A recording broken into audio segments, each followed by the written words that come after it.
welcome back to Educate Ebony, the prog edition. Hope you're doing well. Hope you loved last week's episode. I spoke to Michael Tronson from Voice Among the Many. They actually have just dropped their new album, White Palace. So definitely go check that out.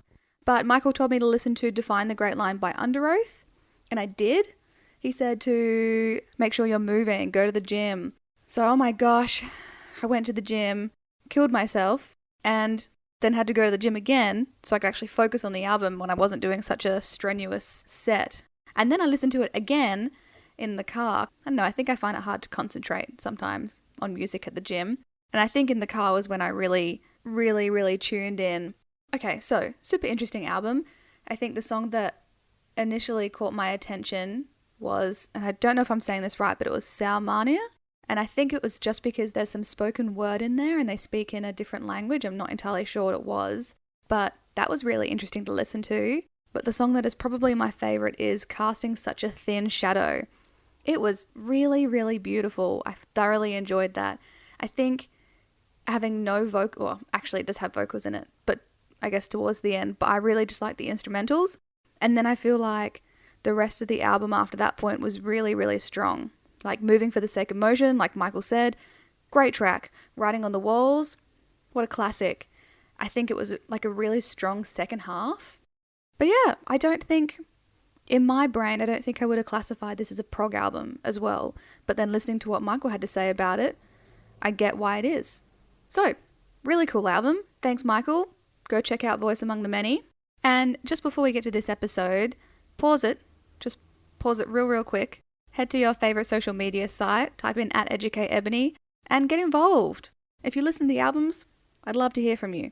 If you just want to be a silent contributor, you're welcome to press the like button. That's totally fine as well. I'll allow it. All right, you can unpause it, pick it up right here. Let's get to it. All right, cool. For this episode of Educate Ebony, the prog edition, I'd love to introduce the one and only Plini.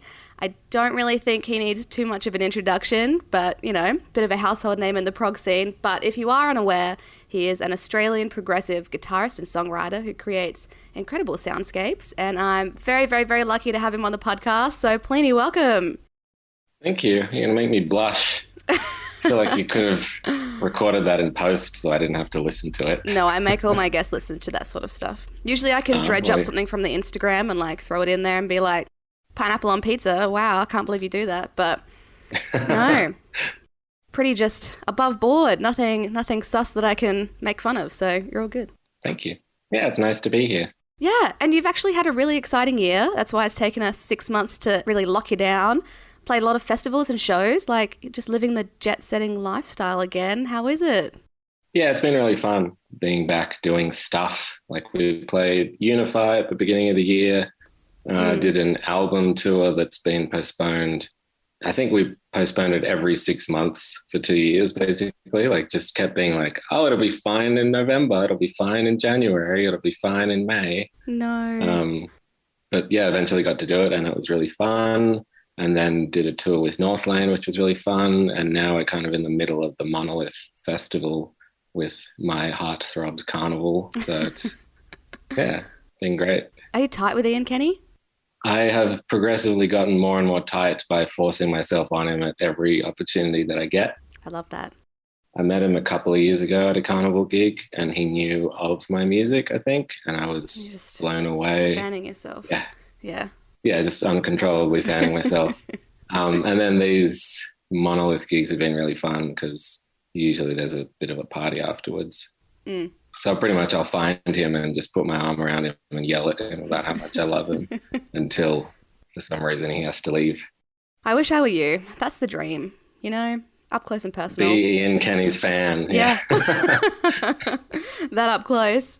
Oh, that's so cool. But like I mean, probably by the time this comes out, you will have played it, but you're going to Europe for a festival as well? Yeah, so after the last Monolith gig in Perth, a few days later, we go to India for 3 shows and then to Germany for a festival and then Scandinavia for about a week of gigs. What a tough life. Yeah, your face perfectly describes the idea of a tour where you go to India and Scandinavia. That's so from cool. Australia. Oh my gosh. Are any of these like major highlights for you? It's kind of all major highlights. there've been very few gigs that I've ever done that didn't feel special because I'm just like, oh, am I allowed to swear? I'm Yeah, like, holy 100%. cow, No, go holy for cow. it. Um, like just the fact that I get to play some stupid music I wrote in my bedroom in a place that's not my bedroom is like unbelievable. But India should be really fun. That we've been twice and it was amazing. Like crowds are insane. Like sing all of the guitar parts. It's really cool. And Scandinavia, a bunch of places we haven't played before. And the last time that we played in a couple of them, we had technical difficulties and we were the opener. So we played about 15 minutes. That'll be fun to do like a full show. Yeah. Oh, that's so cool. I do remember seeing you for the first time. I had to like research it to be like, well, I know he played with this band and this band. It's like, what year was that? And it was 2018 for your EP Sunhead back in the day. And I remember like after your set, I believe you pulled up like Javier Reyes and or from Animals as Leaders, and then David Maxim Michich, if I'm saying that right. And you guys Yeah, just yeah, jammed. perfect. And I was like, I just Yeah. remember thinking that I'd never seen anyone do that in a live setting. Just be like, oh, come up, we'll just like have some fun, just like off the cuff, and it sounded amazing. So what I'm getting at is like, how did you get into prog and like being able to do that sort of stuff? I started off listening to like classic rock and punk, like all punk, like pop punk, like Blink 182 and Green Day, and then like Led Zeppelin and Guns and Roses and that sort of thing. And then I started playing guitar, and then I started, I guess, looking into guitar magazines and metal magazines. And then I found like all the 80s guitar heroes like Steve Vai and Joe Satriani and everything. And then I also found all the metal bands that had sick guitarists like Trivium and Lamb of God and Mastodon and all that sort of thing. And I guess that just led me into like, I guess there's a guitar scene and then there's a metal scene, and then kind of somewhere in between there's like a prog scene Yeah. where all the nerds congregate. And I was right in the middle of that. Cool. And here we are today. What a great Yeah, time. Lovely. yeah. Well, let's cut straight to the good stuff. What is the one prog album that I need to hear? You need to hear an album called Death of a Dead Day by a band called Sixth. Have you Oh, ever heard of them? never. Who are these guys? They're a British, I guess, a prog metal band, but it's pretty hard to describe them, I think. I just looked it up and that album was released on the 6th of June, 2006. So it was 666, Of course it which was. is, fuck yeah. So metal.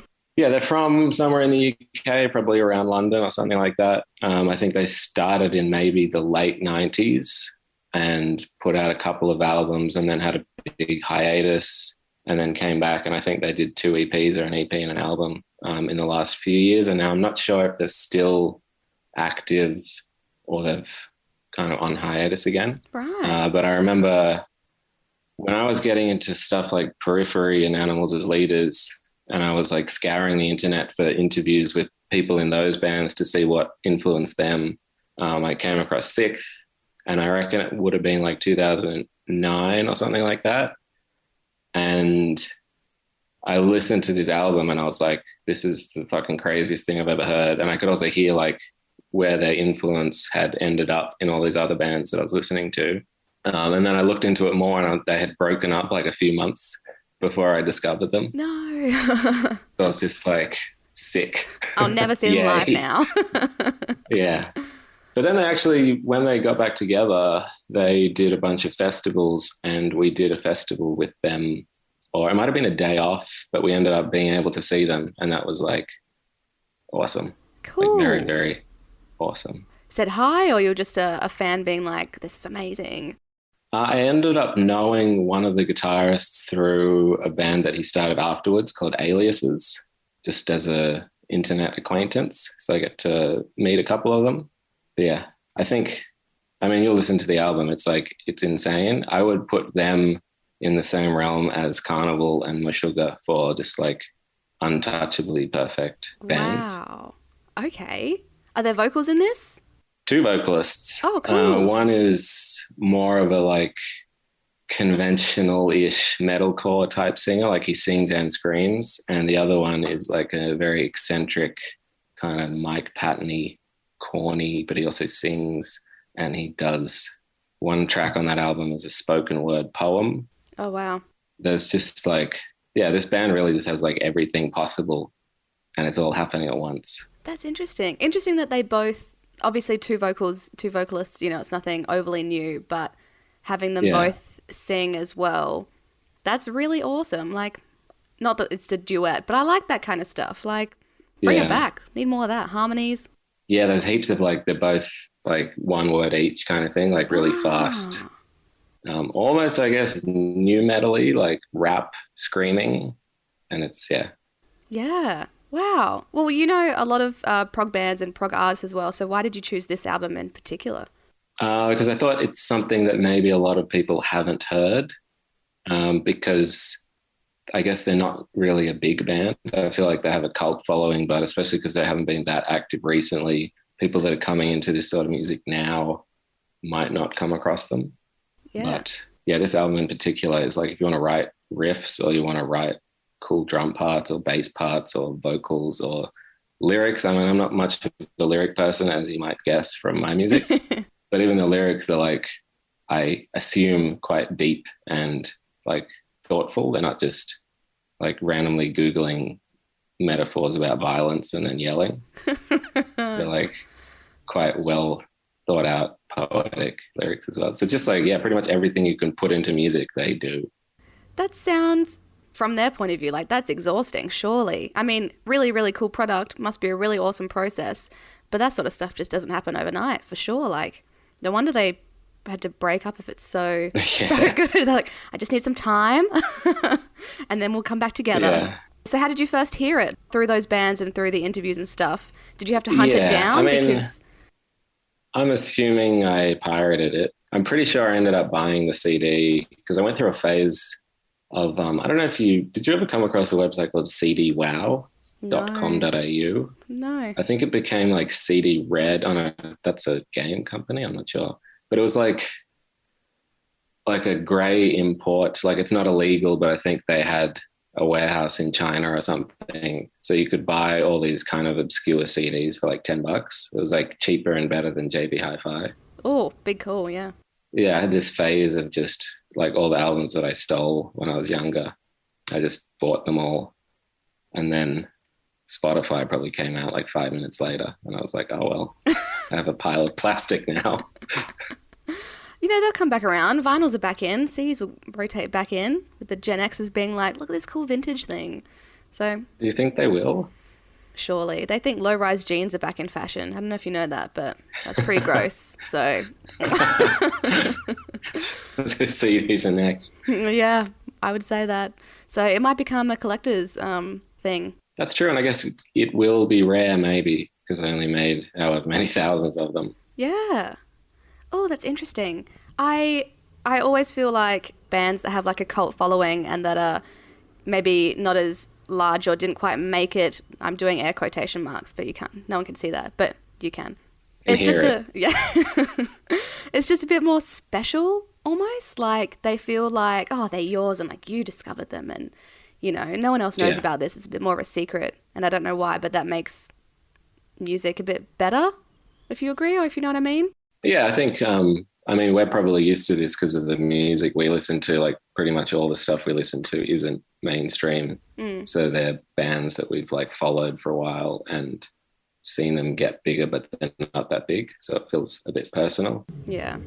I guess, yeah, we could spend the whole podcast talking about Carnival unrelated to everything. But it's like, it's so sick seeing them play a festival that they're headlining to like 5,000 people as an Aussie band that's put out like 3 albums in 500 years and barely does anything. Oh, I know. So. Talk about a cult following for sure. Yeah. Like, it's insane. Well, you discover this album, you're like, great, I love this stuff, let's make some cool music. When do you realize like how important it is to you? Is it like after you've put out a couple of EPs and your album and you're like, oh, actually, yeah, that was right there the entire time, or it was always there from the beginning? I think it's more of a like an overarching creative lesson of like do whatever the fuck you want and it's cool. Nice. But that's like, I think it's just continues to settle in more and more. Like I was listening to the album again today so I could remember like some specific parts if you wanted to talk about them or anything. Yeah, for sure. And and it still sounds more ridiculous and more creative than most of the bands that they've influenced and like most of the stuff that's coming out now. Like even though people seem to be getting better and better at instruments and more ridiculous with production and everything, like this album from 2006, it's still like full of shit that I don't know how you think of it. Yeah. What parts make you think that specifically? Go deep. Let's go deep. All of it. Tear it apart in a good way. There's a song called Summer Rain that starts with like, I think they're slapping the guitar. So when I was first listening to this, I was like trying to learn parts of it, but I'm pretty bad at learning other songs, and most of the tabs that I could find were probably wrong. And like they play in a weird tuning, they play very unconventionally, like with how they play their instruments. So this part, like I'm pretty sure they're slapping the guitar and playing like these weird high-pitched harmonics, and it sounds really like rough and nasty, but it's also extremely accurate and hard to play. And yeah, and there's a lot of parts like that. There's like these crazy tapping licks, I think in the same song and also in the chorus of the first song, that it's like really hard to play, but the album kind of just sounds like it was recorded in like a garage studio and they just kind of like played through the songs. It's not like heavily edited or anything. Right. It is very old school, I guess. But yeah, I think, obviously when bands like rehearse in a studio and they do multiple takes and stuff, you do get a more perfected version. So if that's just like, let's just do it once, and if it's good, it's good. You're never going to get that again, which is kind of cool. Yeah. Yeah, they sound like a band that's just obnoxiously good without any tricks. Whereas when I make music, it's like all tricks. I'm like trying to play it to the absolute like edge of my ability and then heavily edit it so it's good. We like it. We're pretty happy with that, Yeah. Well, I think something I've noticed throughout the previous episodes as well is they always say, or the guest always says something about the transitions and like from song to song and how it's very intentional as well. Does this album feel like that too? Yeah, absolutely. Yeah, I was thinking about this actually when I was listening to it. I think it's 12 tracks. The first 4 are all just totally fucked in their own way. And actually none of the 12 tracks are kind of similar. You know how like with some, I guess it's more in some genres than other, but there'd be like a few songs on an album that could be sort of the same song, just with a different chorus, vocal or whatever. But I think all 12 songs are like significantly different from each other. And then, so the first 4 songs are totally insane. And then the 5th one is kind of like more of a metalcore ballad. So you think like maybe they've run out of energy, and then it kind of stays chill for a song. And then there's a spoken word poem thing. And then it just like goes back up for the last few songs. And then the last 2 especially are like totally chaotic. And the last song ends with a fade out. And I typically don't like fade outs because I feel like you should just write the end of the song. I get it. It could be hard though. But imagine like you're having a conversation and you just start walking away slowly instead of having a point. Yeah. But this one, there's like this one riff that's just repeating over and over again. And I feel like it's almost like they wouldn't have stopped if like the engineer didn't fade them out. Like they just keep going that's how I feel. I don't know if that's the intention, but it's like one of the few fade outs where I'm like, that's sick. That's cool. Yeah. Actually, it reminds me of, do you know Every Time I Die, the band? Yes. There's a video of, I think it might have been their last gig or something, or something it might have been the last Warped Tour. It was the last something. And they finished their set and the guitarist just keeps playing the riff over and over again.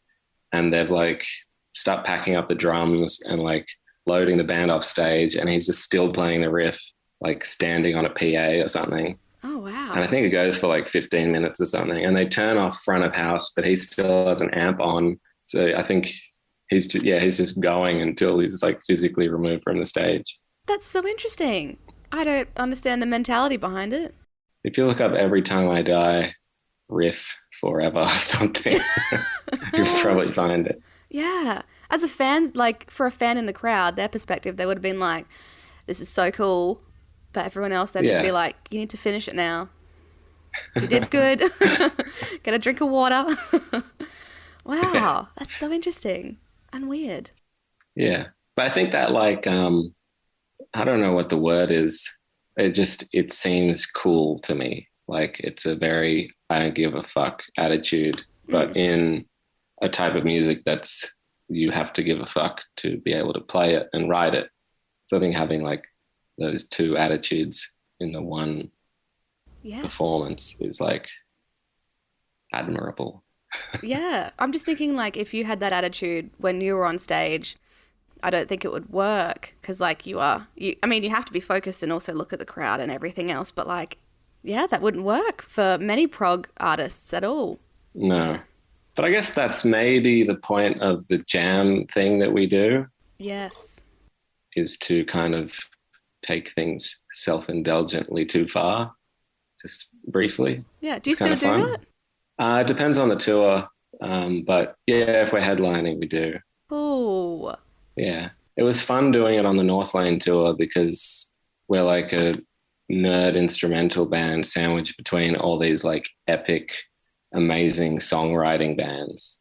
And then so we finished the set with like 5 minutes of just 80s shred. And it's kind of funny that this was organized. Like someone asked us to be here. Yeah, that's so cool. I think that a lot of people forget that artists on stage are also nerds about their instruments. So it's like it's cool just to be able to show off what you can do because, you know, something that's not rehearsed is always, not always, but it is really impressive and really, really cool to see. So definitely not always, but sometimes it turns out well. Yeah.